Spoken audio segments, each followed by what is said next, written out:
in a quiet fishing village nestled along the rugged coastline. A remarkable story of compassion and companionship has touched the hearts of many. One early morning, as the sun peeked over the horizon, a fisherman named Elias was inspecting his nets near the rocky shore when he heard a faint, desperate squeal.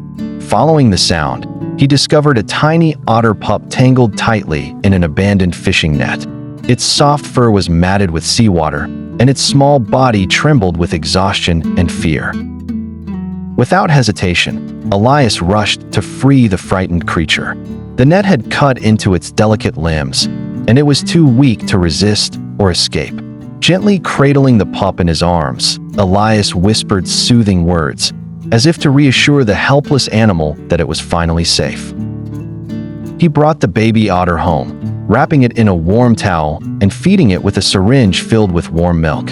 It was clear the little one had been separated from its mother and would not have survived much longer alone. Elias, a widower who had lived alone for years, found unexpected warmth in the tiny creature's presence. He named it Nino. Days turned into weeks, and Nino slowly began to recover. Under Elias's tender care, the otter pup grew stronger.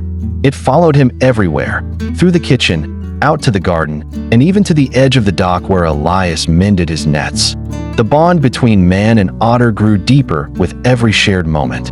Nino, once weak and fearful, became playful and mischievous, often stealing Elias's slippers or hiding his fishing gloves.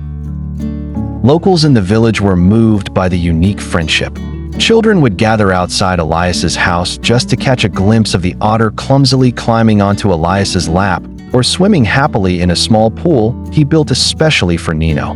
But what was most touching was how Elias spoke to Nino, as if to a long-lost companion. "You saved me as much as I saved you," he would often say with a soft chuckle.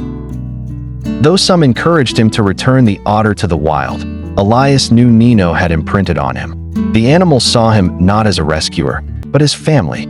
He consulted with wildlife experts, who, after assessing Nino's dependence on humans and inability to survive alone, agreed that Nino would do best in Elias's care.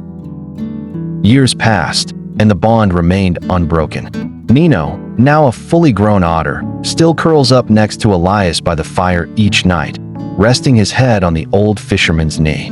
What began as a rescue became a story of healing, for both a lonely man and a lost creature, finding solace and family in one another.